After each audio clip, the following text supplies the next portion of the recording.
जय श्री सीताराम मित्रों।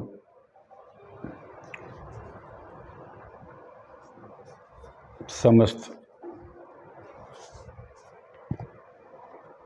कथा प्रेमी बंधुओं,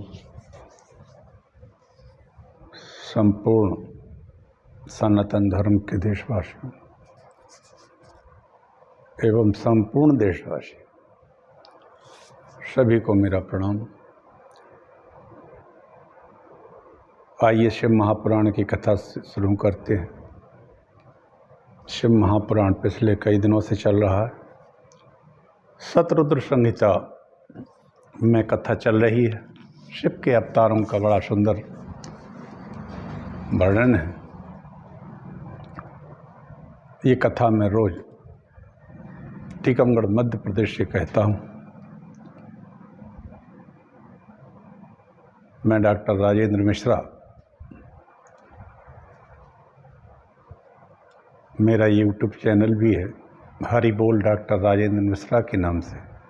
इसकी साइट पर जाकर आप पिछले सभी वीडियो देख सकते हैं। लगभग 3 वर्ष पूरे होने को हैं ये सब कथा कहते हुए। ये 5वां पुराण है मेरा, शिव महापुराण। कथा यथारूप है, अनावश्यक किसी तरह का उसमें अपनी तरफ से कोई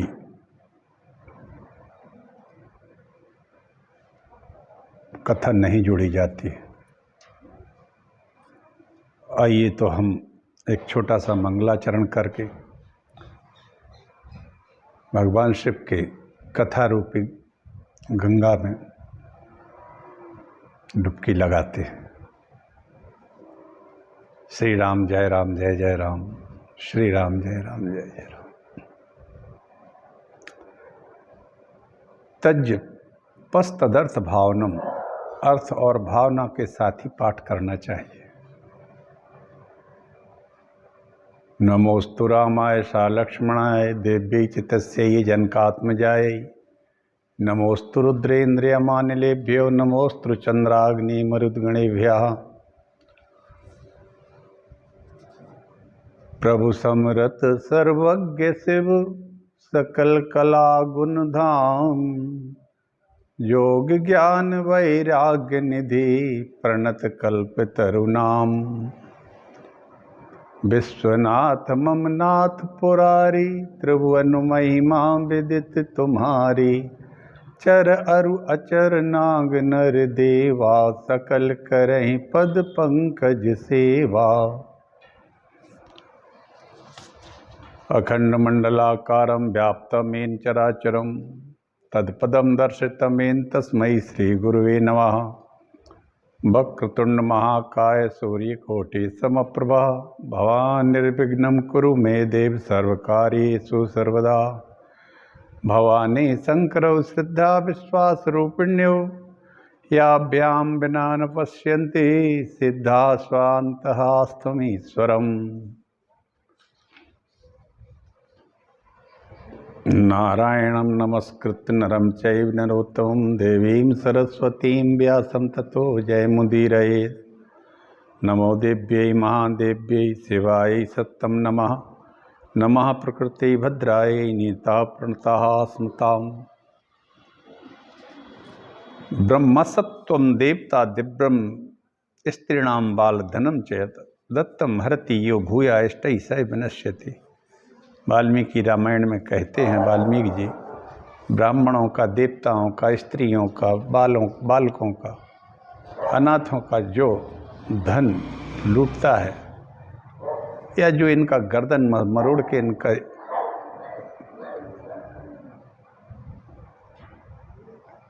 इनकी जायदाद को छीनता है, पैसा हड़पता है, भाई भाई को धोखा देता है, ये सब अपने इष्ट सहित विनाश को प्राप्त हो जाते हैं। मित्रों, ये सब चीज़ें लागू भ्रष्टाचार पर भी होती हैं। किसी के भी बच्चों का पैसा भ्रष्टाचार के रूप में जो हमारे अधिकारीगण लेते हैं, कोई भी लेता हो, और तो निश्चित है कि उनके बच्चों का हित नहीं होगा। इसलिए इन सब चीज़ों से मुक्त होना चाहिए। भृगुं पुलस्तं पुलहं क्रतुं मांगीरसं तथा मरीचिं दक्षमंत्रिं च वसिष्ठं चैव मानसं नवब्रह्माण्यते पुराणं निश्चया गतः। ये 9 मानस पुत्र हैं, भृगु, पुलस्त, पुलह, क्रतु, मांगिरस, अंगिरा, मरीचि, दक्ष, अत्रि, वशिष्ठ,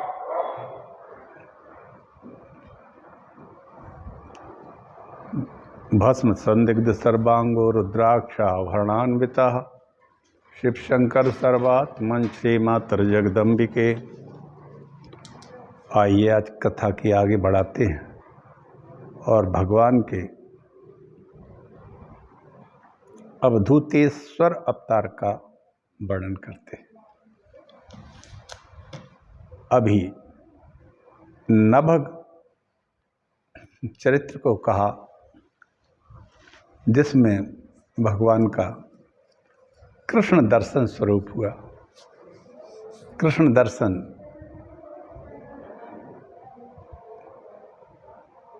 भगवान के सिर्फ आँखें नीली थी, गहरी नीली थी, काली थी, इसलिए कृष्ण दर्शन उनका नाम था और सब गौरवर्ण था। ये भगवान शिव का एक अवतार था।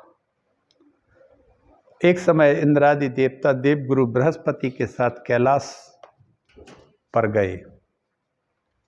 उनके प्रेम और भक्ति की परीक्षा के निमित्त शिव जी उनके मार्ग में अद्भुत आकार वाले भयंकर रूप में स्थित हो जाते हैं और उनको अपने रास्ता में बाधा डालते देखकर इंद्र कहने लगा।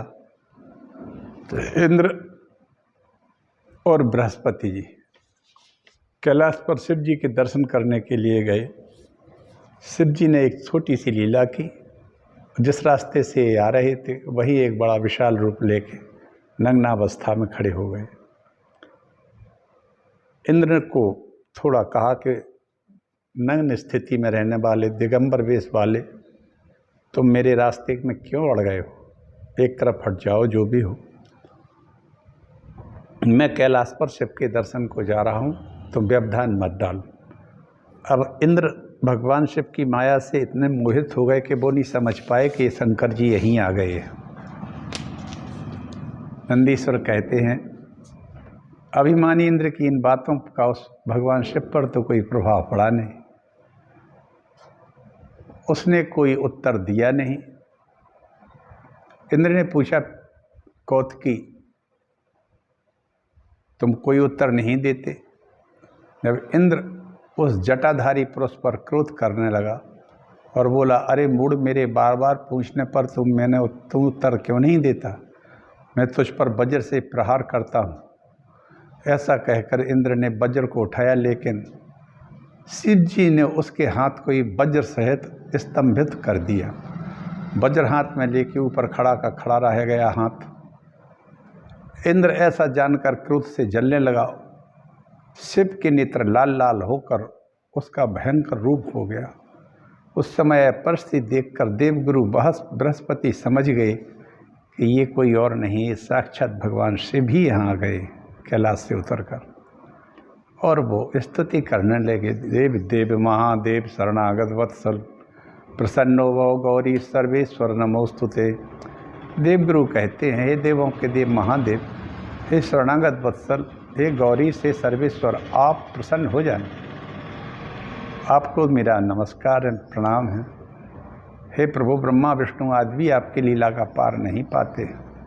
ऐसा करके इंद्र को भी उनके चरणों में डाल दिया और कहा कि प्रभु, शरणागत इंद्र की रक्षा करो। शिव जी कहने लगे, बृहस्पति जी, मैं अब इन नेत्रों से निकलने वाले क्रोध को कैसे धारण कर सकता हूँ? कहीं कथम ही कंचुकी सर्पः संदते चोजिंजताम पुनः। सर्प अपनी केंचुली को एक बार जब त्याग देता है तो धारण नहीं कर सकता।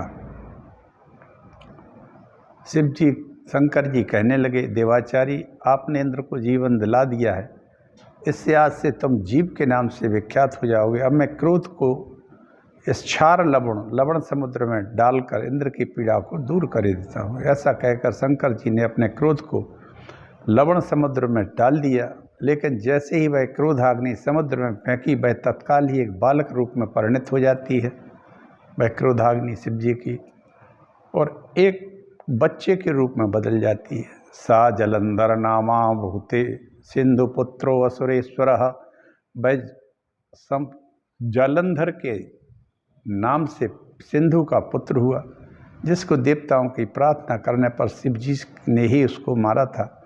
इस प्रकार शिव जी अवधूत रूप धारण कर इस अद्भुत चरित्र को करके इंद्र को अभय करके अंतर्ध्यान हो जाते हैं।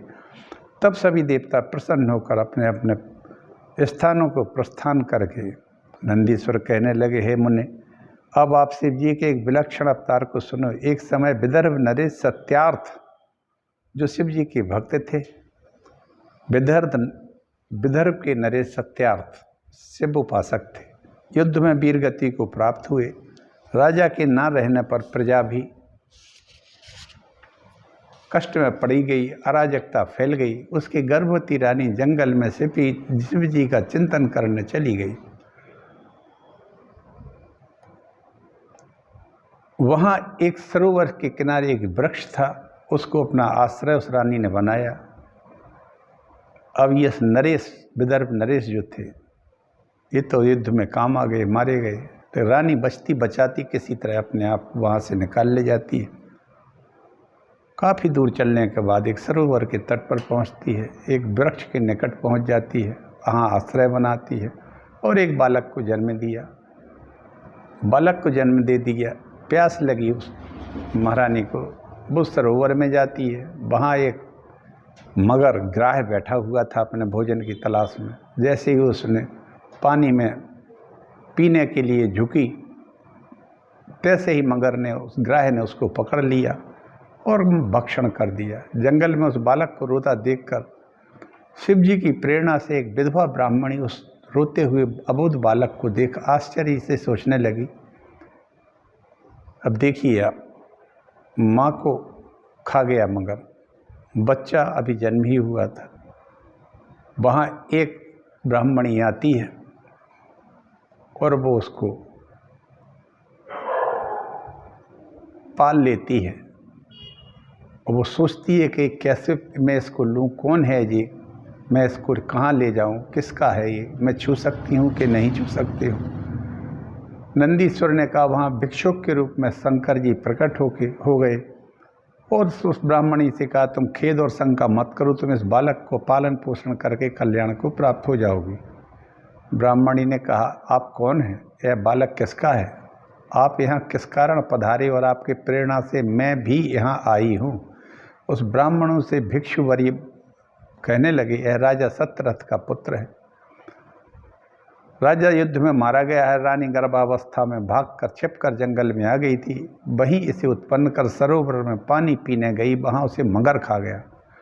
ब्राह्मणी बोले, हे प्रभु, राजा को शल्यों ने मारा है। क्यों मारा शाल्यों ने? सत्यरथ नाम के इस राजा को शाल्यों ने क्यों मारा? शाल्य वंश के राजा थे जिन्होंने आक्रमण किया था। और पुत्र को जन्म देकर माता को ग्राह ने क्यों खा लिया? उसका यह बालक जन्म से ही बंधु रहित और अनाथ क्यों हो गया? क्यों मेरा निर्धन पुत्र हुआ?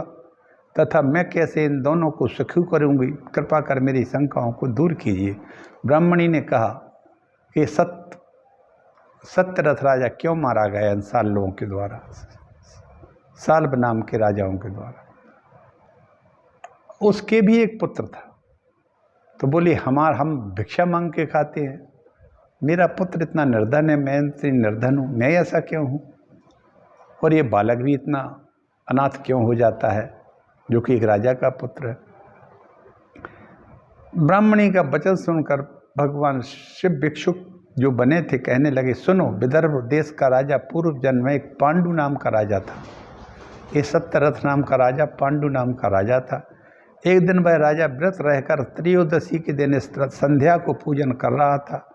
उस समय भयानक शब्द सुनकर राजा मंदिर के बाहर आया। वहां सामंतों के साथ एक शस्त्रधारी पुरुष दिखाई दिया।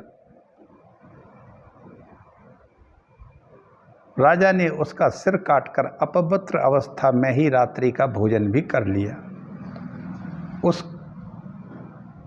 जब ये पांडु नाम का राजा था, तब इसके सामंतों ने एक शस्त्रधारी पुरुष, संभवतः जो इसका शत्रु होगा या कोई अपराधी होगा, वो ले आए तो राजा ने उसका सिर काटकर अपवित्र अवस्था में ही रात्रि में भोजन कर लिया। जबकि वो त्रयोदशी के दिन व्रत रखता था और संध्या पूजन करता था। इस जन्म में वह विदर्भ नरेश हुआ और विधिवत शिव की पूजा करने के कारण सुखों के मध्य में ही शत्रुओं के द्वारा मारा गया। पहले जन्म में इसका पिता सत्यरथ था। वह शिव पूजा के व्यतिक्रम से इसका ऐश्वर्य रहित पुत्र हुआ। पहले जन्म में भी यह सत्यरथ ही था। इसकी माता ने पूर्व जन्म में अपनी सौत को मार डाला था। इस पाप से इस जन्म में उसे मगर ने खा लिया। यह सब चरित्र मैंने तुझे सुना दिया। यह सब जो भी हुआ वह सब शिव पूजा विधिवत न करने से हुआ। शिव जी ने कहा कि ये अपनों कर्मों का फल है। इसकी माँ को मगर ने इसलिए खाया कि इसने इसके पहले जन्म में अपनी ही सौत को मार डाला था जहर देके। उस कर्म का जो फल था उसके कारण ये इसको मगर खा गया। और राजा सत्यरथ, जिन्होंने अपने प्रदोष काल में पूजा में से उठकर तुरंत एक जिसको इसके सामंत पकड़ लाए थे, इस व्यक्ति को उसका सर कटवा दिया था। इस कारण ये भी मारा गया सालवों के द्वारा। और तेरा पुत्र जो है ये पूर्व जन्म में भी ब्राह्मण था। इसने सारी उम्र बिना यज्ञ आदि कर्म किए बिता दिए। उसी से अभिमानी द्विज इस जन्म में महादरिद्रता को प्राप्त हुआ है। तो शिव भक्त इस दोष को दूर करने को यहाँ उपस्थित हुई है। अब शिव जी की कृपा से सभी अच्छा हो जाएगा, ऐसा कहकर उन भिक्षुक ने शिव रूपधारी ने अपना वास्तविक रूप दिखाया। उस अलौकिक रूप को देखकर ब्रह्माणी शंकर जी की स्तुति करने लगी। इतना सब पूरा दृष्टांत कह के बता के शंकर जी ने पूरी बात बता दी कि ये घटनाएं क्यों हुई, तेरा पुत्र क्यों दुखी और गरीब है, वो भी बता दिया। कहने का आशा ये है कि अनावश्यक किसी को बगैर सोचे समझे कष्ट देना ठीक नहीं, क्यों कर्म फल भोगना पड़ते हैं। इसलिए मित्रों, अनावश्यक अपने स्वार्थ के वशीभूत होकर कोई भी कुकर्म नहीं करना चाहिए। कर्म फल भोगना ही पड़ेंगे चाहे कुछ भी हो। तब वो स्तुति करती है ब्राह्मणी, शिवोहम पुकारा करूँगी, तुम्हारी शरण में गुजारा करूँगी। न यमपुर की चिंता न वैकुंठ चाहूँ, जहाँ तेरी मर्जी वहीं बैठ जाऊँ।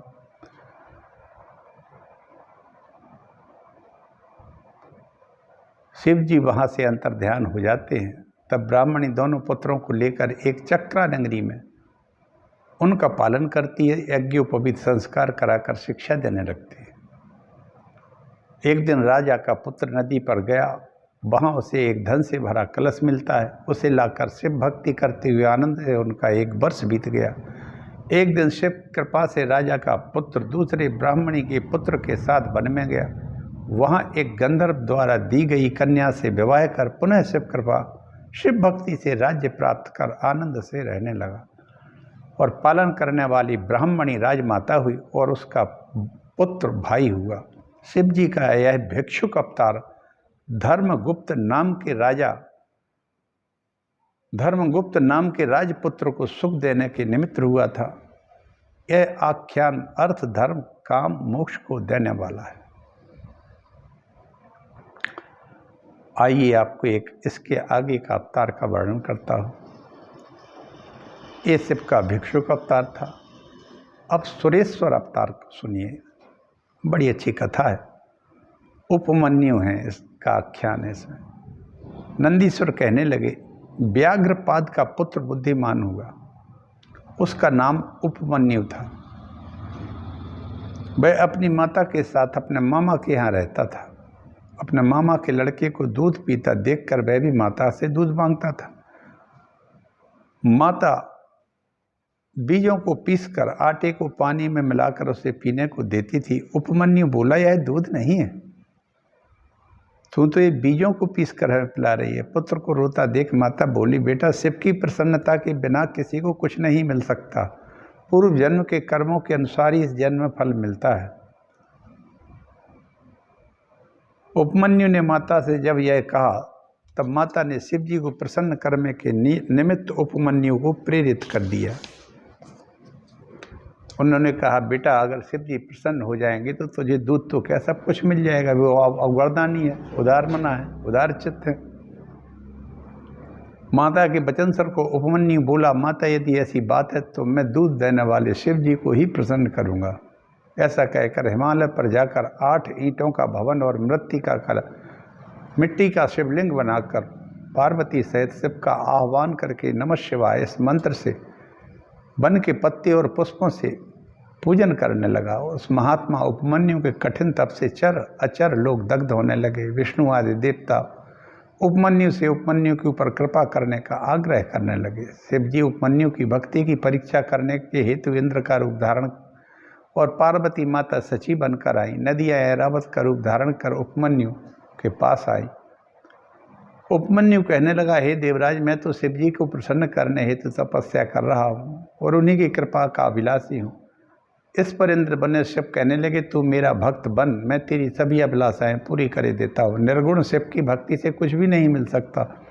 नंदीश्वर कहने लगे, इंद्र के वचन सुनकर उपमन्यु कहने लगा, हे देवेंद्र, आपने ब्रह्मा विष्णु महेश को भी उत्पन्न करने वाले उन रुद्र की निंदा की है। तुमको उन शिव भक्त की भक्ति का ज्ञान नहीं है क्या? वो तो सत असत व्यक्त अव्यक्त एक और अनेक है, निर्गुण है सगुण है। मैं तो उन्हीं से ही वर मांगूंगा। वो ही श्री ब्रह्मा है, वो ही विष्णु है, वे ही देवों में श्रेष्ठ है और उन्हीं से भी वर मांगूंगा। वो ही ब्रह्मा विष्णु आदि देवों में श्रेष्ठ है और गुणों से भी परे हैं। अब आप मेरे भाव को सुनो। मैंने सुना है शिव जी की निंदा सुनाने वाला और तुरंत अपने प्राण दे तो शिवलोक को प्राप्त हो जाता है। रामचरितमानस में भी कहा है कि हरिहर निंदा सुनई झुकाना, होई पाप गौघात समाना, काटिए तासु जीव जो बसाई, और श्रवण मूंद नत चलिए पराई।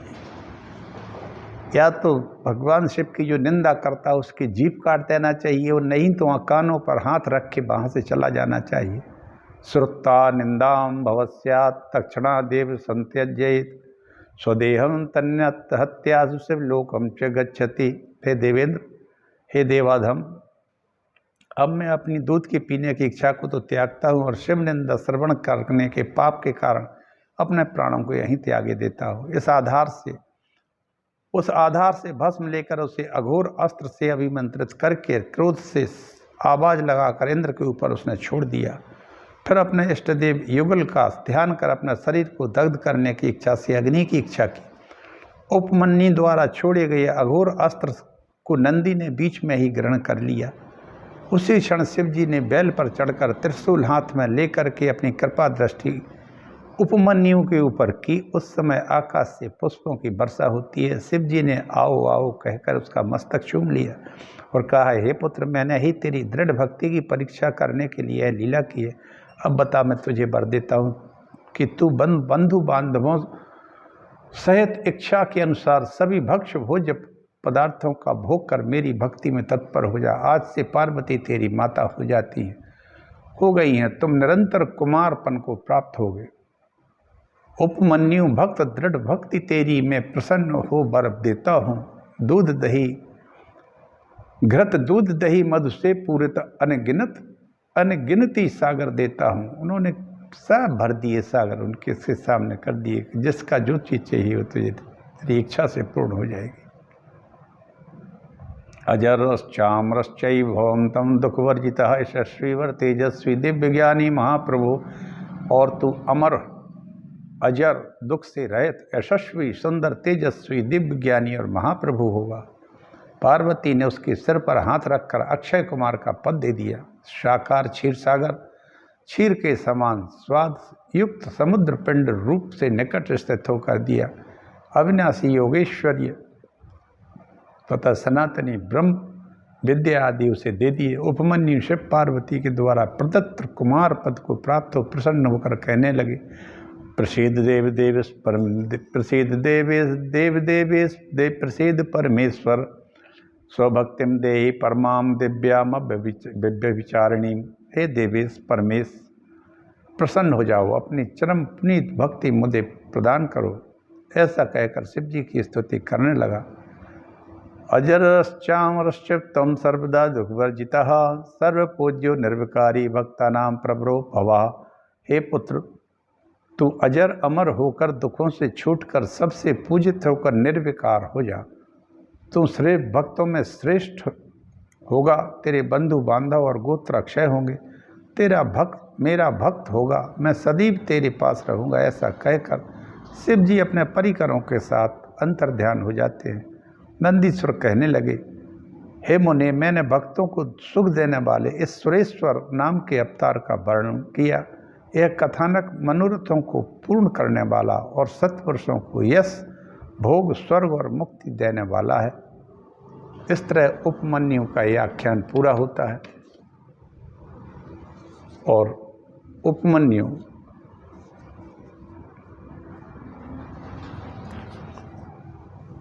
को वरदान देकर भगवान शिव अंतर ध्यान हो जाते हैं। पार्वती पुत्र बना लेती हैं, कुमार पद प्रदान कर दिए, अजर अमर कर देती हैं। उपमन्यु ने आगे चलकर भगवान कृष्ण को भी उपदेश दिए। ऐसा अद्भुत चरित्र भगवान का एक सुरेश्वर अवतार हो गया है। इसी कथा के साथ आज इस कथा का यहीं को विराम देता हूँ, वाणी को विराम देता हूँ। मित्रों,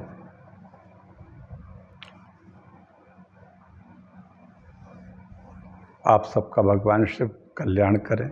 शिव में सबकी अटूट श्रद्धा रहे और शिव जी देश पर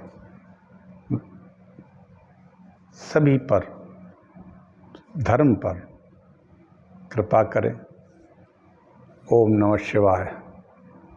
ओम नमः शिवाय। हर हर महादेव। जय सनातन। संपूर्ण देशवासियों को मेरा प्रणाम। आगे की कथा कल कहूँगा। जय श्री राम।